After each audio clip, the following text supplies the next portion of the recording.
بسم اللہ الرحمن الرحیم۔ السلام علیکم۔ میری ماں روز مجھے ایک کڑوا شربت پلایا کرتی اور کہتی کہ یہ شربت پی لو، نہیں تو میں مر جاؤں گی۔ میں نے ایک دن شربت پینے سے انکار کر دیا۔ اگلے ہی دن ماں اس دنیا میں نہیں رہی۔ پھر ایک دن اس شربت کا راز جان کر میرے قدموں تلے سے زمین نکل گئی، کیونکہ وہ شربت نہیں، وہ تو میرا نام شہباز ہے۔ میری عمر 17 سال تھی۔ ہم جوائنٹ فیملی سسٹم میں رہتے تھے۔ میرے بابا کے 4 بھائی تھے۔ میرے بابا سب سے چھوٹے تھے۔ ان سب کی اولادیں جوان تھیں اور اپنے اپنے گھروں کی ہو گئی تھیں۔ سب کے ہاں بیٹیاں تھیں۔ میں اس گھر کا اکلوتا بیٹا تھا، اسی وجہ سے سب کا لاڈلا تھا۔ خاندان کا اکلوتا بیٹا ہونے کی وجہ سے سب مجھ سے بہت پیار کرتے تھے، میرے ناز نخرے اٹھاتے تھے۔ میرے سارے چاچو مجھے ایسے پیار کرتے جیسے میں اصل میں ان کا اپنا بیٹا ہوں۔ میرے منہ سے نکلی کوئی بھی خواہش 2 منٹ میں پوری کر دی جاتی۔ پر اس گھر میں ایک ہی انسان ایسی تھی جس نے کبھی میرے ساتھ لاڈ تو کیا، مجھ سے پیار سے بات تک نہیں کی تھی، جس نے کبھی مجھے پیار بھری نظروں سے نہیں دیکھا تھا، جو میرا اتنا خیال بھی نہیں رکھتی تھی جتنا خیال رکھنا میرا حق تھا۔ اس نے کبھی میری ہمت نہیں بڑھائی، مجھے یہ نہیں کہا کہ میں اس کے لیے اہم ہوں یا اس کے لیے کوئی اہمیت رکھتا ہوں۔ وہ تھی میری ماں۔ میری ماں میرے ساتھ سوتیلوں جیسا سلوک کرتی تھی۔ میں پڑھائی میں اچھا تھا، ہر بار فرسٹ آتا۔ وہ میری تعریف نہیں کرتی تھیں۔ کوئی بھی اچھا کام کرتا تو بھی وہ میری غلطی نکال دیتی۔ بابا بھی اکثر ان کو سمجھاتے کہ ایسا کیوں کرتی ہو۔ سب رشتہ دار بھی کہتے کہ اس عورت کو اپنے بیٹے کی قدر نہیں ہے۔ ایک دن تو میری ماں نے تنگ آ کر ان سب کے سامنے یہ کہہ دیا کہ ہاں، ہوں بیٹے کی ماں تو کیا کروں، اس میں کون سی بڑی بات ہے۔ تم لوگوں کے گھر بیٹیاں ہیں، اس لیے تمہارے لیے یہ بات بڑی ہوگی، میرے لیے یہ کوئی بڑی بات نہیں ہے۔ تم لوگوں کو اتنا احساس ہے تو تم کر لیا کرو اس کی فکر، اٹھاؤ اس کے ناز نخرے، مگر مجھے میرے حال پر چھوڑ دو۔ میں نے آج تک اپنی ماں سے کوئی بدتمیزی نہیں کی تھی، ان کے حکم کے خلاف جا کر کوئی غلط کام نہیں کیا تھا۔ پھر بھی ان کا رویہ میرے ساتھ ایسا کیوں تھا، میں یہ سمجھنے سے قاصر تھا۔ مجھے یہ پتہ چلا کہ ایک بار میرے بابا نے میری ماں کو طلاق دے دی تھی، پھر انہوں نے حلالہ کروایا تھا۔ امی نے مجھے اس بات کی وجہ بھی نہیں بتائی، وہ مجھ سے اپنے دکھ تک نہیں بانٹتی تھیں، پر میری تو ماں تھی، میں ان سے بھی محبت بہت کرتا تھا۔ میری ایک چاچی کا رویہ بھی سب کے ساتھ بہت برا تھا، لیکن وہ تو سب کے ساتھ ہی ایسی تھی، ہم چاہتے تھے کہ وہ ہیں ہی ایسی۔ پر میری ماں کزنوں کے ساتھ اچھے سے پیش آتی، پر میں ان کا اپنا بیٹا تھا، پر مجھ سے پیار نہیں کرتی تھی۔ ان کی محبت اور شفقت کے لیے میں ترستا رہتا تھا۔ اس کے علاوہ ہر رات میری ماں مجھے ایک زہر جیسا کڑوا شربت پلاتی تھی۔ یہ کام وہ میرے بچپن سے کر رہی تھی، انہوں نے ایک دن بھی ناغہ نہیں کیا تھا۔ پہلے میں چھوٹا تھا، ان کی بات مان لیتا تھا، پر اب مجھے ان کے اس رویے کی سمجھ نہیں آتی تھی کہ آخر وہ ایسا کیوں کرتی تھی۔ ایک یہی کام تھا جو میری ماں بہت باقاعدگی سے کرتی تھی، اور رات کو میرے کمرے میں میرے لیے وہ شربت لے کر آیا کرتی۔ صرف اسی وقت وہ میرے پاس بیٹھتی تھی جب میں وہ شربت پی نہ لیتا، وہ وہیں پر بیٹھی رہتی۔ ایک دن وہ شربت پینے سے میری طبیعت بہت خراب ہو گئی۔ رات کو میرے پیٹ میں شدید درد ہوا، سارا گھر پریشان ہو گیا۔ مجھے فوراً ڈاکٹر کے پاس لے جایا گیا۔ ڈاکٹر نے کہا آپ جو پی رہے ہیں وہ نہ پئیں، اب حکیموں کا دور نہیں ہے، بلا وجہ اپنا جگر خراب کر بیٹھیں گے۔ ایک رات میں نے وہ شربت پینے سے انکار کر دیا۔ اپنی ماں کو اپنی صحت کی خرابی کا بھی بتایا، پر وہ نہیں مانی، جیسے ان کو میری فکر ہی نہیں تھی۔ کیا وہ نہیں جانتی تھی کہ میں رات کو ہی ہسپتال سے واپس آیا تھا؟ ڈاکٹر نے صاف الفاظ میں یہ کہا کہ آپ نے اس طرح کی کوئی چیز نہیں پینی، پر ان کو میری ذرا بھی فکر نہیں تھی، صرف اتنی تھی کہ میں وہ زہر جیسا شربت پی لوں۔ آج پہلی بار میں نے یہ شربت پینے سے اس طرح انکار کیا تھا۔ میں اپنے ارادے کا پکا تھا، وہ سمجھ گئی کہ آج میں ان کی بات نہیں مانوں گا۔ میں نے وہ نہ پیا، وہ میری منتیں کرتی رہی، وہ بہت پریشان لگ رہی تھی۔ اچانک ان کے منہ سے ایک ایسی بات نکل گئی جس نے مجھے حیران کر دیا۔ کہا کہ اگر میں نے وہ شربت نہیں پیا تو غضب ہو جائے گا، تم یہ شربت پلیز پی لو، اگر تم نے یہ شربت نہیں پیا تو قیامت آ جائے گی۔ میری بات مان لو، پر میں نہیں مانا۔ وہ روتے ہوئے میرے کمرے سے چلی گئیں۔ آج مجھے ان کے رونے کی کوئی پرواہ نہیں تھی، بلکہ میں تو سوچ یہ رہا تھا کہ ان کو اپنی یہ عادت بدلنی ہوگی۔ میں سکون سے سو گیا۔ صبح ایک بری خبر کے ساتھ میری آنکھ کھلی۔ وہ خبر سن کر میرے قدموں تلے سے زمین نکل گئی۔ وہ خبر تھی کہ میری ماں اب اس دنیا میں نہیں رہی۔ وہ رات کو سوئی اور صبح سب کو پتہ چلا کہ ان کی موت ہو گئی۔ ان کی موت کی وجہ سمجھ نہ آئی، نہ ہی ان کو کوئی بیماری تھی، نہ ہی ان کے ساتھ کوئی حادثہ ہوا تھا۔ وہ رات کو اپنے کمرے میں سوئیں، صبح اٹھ نہ پائیں۔ آخر ایسا کیسے ہو سکتا تھا؟ میرے دماغ میں سوال تو بہت تھے، پر سوالوں سے زیادہ غم تھا۔ میری ماں نے کہا تھا کہ یہ شربت پی لو، نہیں تو کچھ ہو جائے گا۔ میری ماں کا اشارہ اس طرف تھا۔ شربت پینے سے میری ماں کی زندگی پر کیا اثر ہو سکتا تھا؟ یہ بات میری سمجھ سے باہر تھی، لیکن میں خود کو مجرم محسوس کر رہا تھا۔ کیا میں اپنی ماں کی موت کی وجہ بنا تھا؟ اگر میں وہ شربت پی لیتا تو آج میری ماں زندہ ہوتی۔ سوال اور صدمہ مل کر میری جان لے رہے تھے۔ میں بہت بری ذہنی کیفیت میں پھنس گیا تھا۔ میں بہت رویا۔ میرے لیے یہ صدمہ بڑا تھا۔ گھر میں سوگ کا ماحول رہا۔ بابا بھی رنجیدہ تھے۔ کچھ دن بعد میں اپنے ایک دوست کے گھر چلا گیا۔ وہ بھی مجھے تسلی دیتا رہا اور میں وہاں سے لیٹ ہو گیا۔ یہ پہلی بار تھا کہ میں اپنی ماں کی موت کے بعد گھر سے نکلا تھا۔ اس رات آسمان پر چاند تھا، نہ اس کی چاندنی۔ ستاروں کی ٹمٹماتی روشنی نے ماحول کو پراسرار بنا دیا تھا۔ رات کے سناٹے میں اکیلے سفر کا یہ پہلا اتفاق تھا۔ جب سے میری ماں اس دنیا سے گئی تھی، میں نے وہ شربت نہیں پیا تھا اور تب سے ہی میرے سر میں بہت درد رہنے لگا تھا۔ ایسا درد جس کو میں نظر انداز نہیں کر سکتا تھا۔ میں وقتی طور پر ایک ڈاکٹر کے پاس گیا۔ اس نے کہا کہ شاید ٹینشن اور صدمے کی وجہ سے آپ کے سر میں درد ہے، پر میں جانتا تھا کہ یہ درد تو میری جان نہیں چھوڑ رہا تھا۔ گھر کے حالات بھی کچھ عجیب ہو چلے تھے۔ میری ایک کزن سیڑھیوں سے گر گئی تھی اور اس کا سر بھی پھٹ گیا تھا۔ دوسری کزن بہت زیادہ بیمار ہو گئی تھی۔ میری ایک چاچی کچن میں کام کر رہی تھی، ان کے پاؤں پر گرم دودھ گر گیا اور میرے چچا نے صرف مجھے بتایا کہ ایک بہت بڑا نقصان ہو گیا ہے، اب کاروبار میں مشکل پیش آ رہی ہے۔ میرے بابا تو تب سے ہی بیمار تھے جب سے میری ماں اس دنیا سے گئی تھی۔ وہ تو بستر سے ہی لگے پڑے تھے۔ مجھے سمجھ نہیں آ رہا تھا آخر یہ سب ہو کیا رہا ہے۔ میرے سر کا درد بھی نہ جا رہا تھا۔ دوائیاں کھا کھا کر میں پاگل ہو گیا تھا۔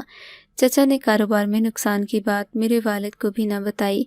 مجھے بھی کہا کہ یہ بات گھر میں نہ بتانا، نہیں تو سب اور بھی پریشان ہو جائیں گے۔ سب کہہ رہے تھے کہ جب سے میری ماں گئی ہے گھر میں حالات خراب ہو گئے ہیں، پر مجھے لگ رہا تھا کہ بات صرف یہ نہیں تھی، بات کوئی اور بھی تھی۔ مجھے میری ماں کی بات یاد آ گئی۔ اگر میں نے وہ شربت پینا چھوڑ دیا تو غضب ہو جائے گا۔ میں اپنی ماں کے کمرے میں گیا، تلاش کر رہا تھا کہ وہ شربت کیسے بناتی ہیں۔ ان کی ڈائری ملی جس میں ایک صفحے پر کچھ لکھا تھا۔ اسے دیکھ کر میں حیران رہ گیا۔ کسی کا پتہ تھا جس کے نیچے لکھا تھا، مصیبت کی صورت میں ان سے رابطہ کریں۔ میں نے اگلے ہی دن وہاں جانے کا سوچا اور جب میں وہاں پہنچا تو دیکھ کر حیران ہوا کہ یہ کسی عامل بابا کا آستانہ تھا۔ میں حیران ہوا کیونکہ ہمارے خاندان میں ایسی باتوں کو کوئی نہیں مانتا تھا۔ میں اپنی باری کا انتظار کرنے لگا۔ وہاں بیٹھے کچھ لوگوں سے پیر صاحب کے بارے میں پوچھا۔ لوگوں نے کہا یہ بہت پہنچے ہوئے پیر ہیں، بہت اللہ والے ہیں۔ میں نے کہا آپ کے یہ اللہ والے پیر آپ سے کتنے پیسے لیتے ہیں نذرانے میں؟ 1000 روپے لیتے ہوں گے۔ تو وہ کہنے لگا یہ 1 روپیہ بھی نہیں لیتے۔ میں نے کہا اچھا، جو اپنی مرضی سے دے جائے تو وہ رکھ لیتے ہیں؟ اس نے کہا نہیں، یہاں ایسا کوئی رواج نہیں ہے۔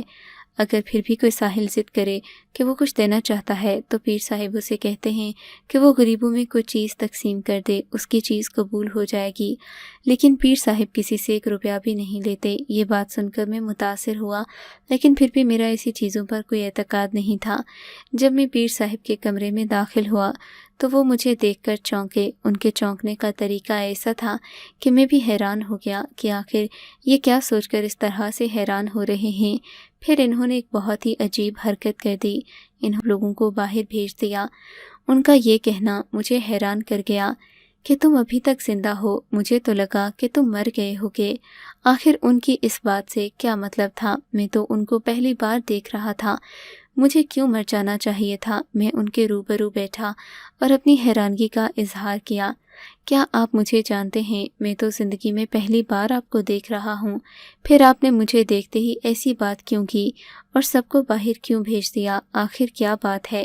مجھے بتائیں۔ میں نے ان کو سب کچھ بتایا کہ میری ماں دنیا سے چلی گئی ہے، میرے گھر میں عجیب و غریب واقعات ہو رہے ہیں، کاروبار بھی تباہ ہوتا جا رہا ہے، گھر کے لوگ بھی بیمار ہیں، میری حالت بھی ٹھیک نہیں، میرے سر میں ہر وقت درد رہتا ہے۔ انہوں نے مجھے اس دن ایک ایسی بات بتائی جس کو سن کر میں حیران رہ گیا۔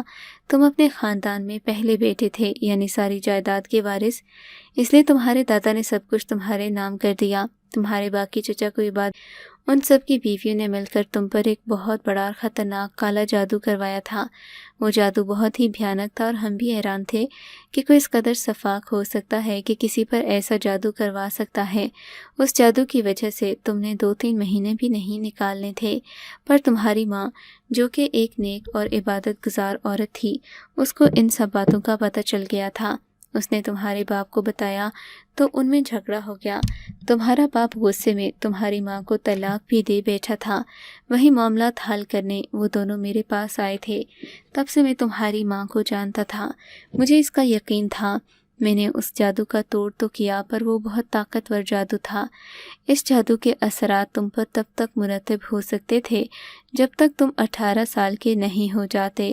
تب تک تمہیں روز دم کی ہوئی جڑی بوٹی سے بنا شربت پینا تھا، جس کا سامان وہ مجھ سے ہی لے کر جاتی تھی۔ تم نے وہ نہیں پیا اور سب سے پہلے اس کا جادو کا اثر تمہاری ماں پر ہوا۔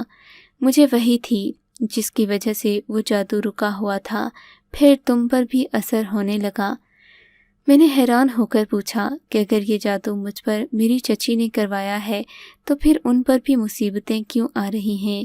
پیر صاحب نے بتایا کیونکہ اب یہ جادو ختم ہونے والا ہے، اس لیے ان لوگوں پر بھی اس کا اثر ہو رہا ہے۔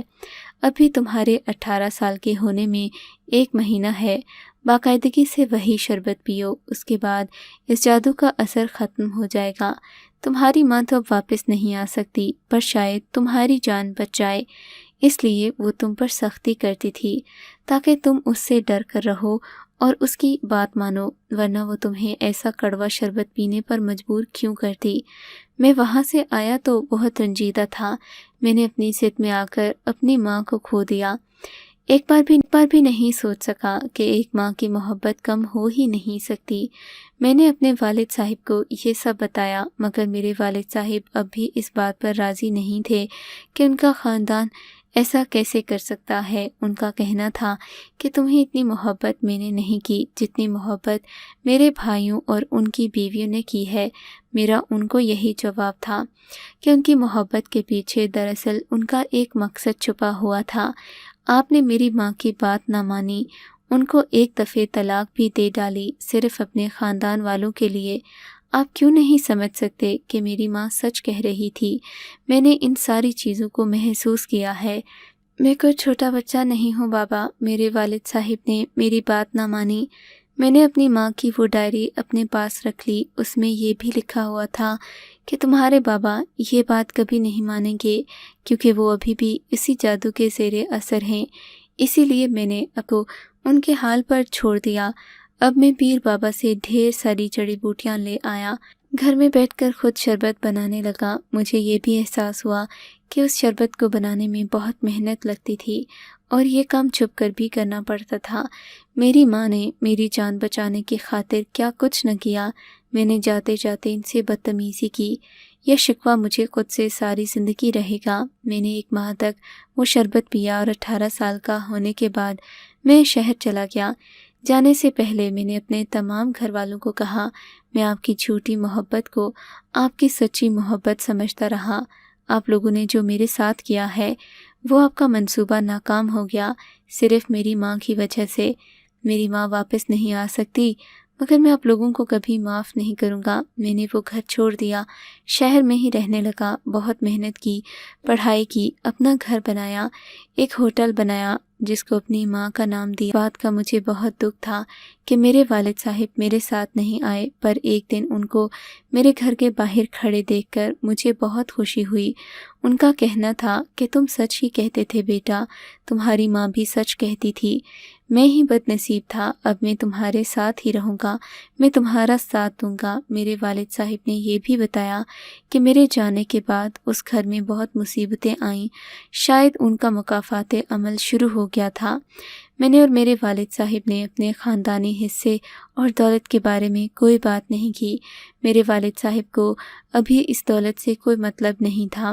اور مجھے نہیں چاہیے تھی میری وہ خاندانی دولت جس نے میرے اپنوں کو ہی میرا دشمن بنا دیا تھا۔ میں خود کو بہت خوش نصیب سمجھتا تھا، پھر میں کیا جانتا تھا کہ میرے گھر والوں کی محبت کے پیچھے اتنی نفرت۔ سلام ہے میری ماں کو جس نے ساری زندگی اس راز کو اپنے سینے میں دفن رکھا صرف اس لیے کہ وہ میری جان بچا سکے، اور ایسے ہی وہ اس دنیا سے چلی گئی۔ اب سب سے درخواست ہے کہ میری ماں کے لیے آپ کو اگر یہ کہانی اچھی لگی ہے تو اس ویڈیو کو لائک کیجیے، اور اس طرح کی مزید کہانیاں سننے کے لیے ہمارے چینل کو ضرور سبسکرائب کیجیے۔ کہانی سننے کا شکریہ۔ آپ سے ملاقات ہوگی اگلی ویڈیو میں، تب تک کے لیے اللہ حافظ۔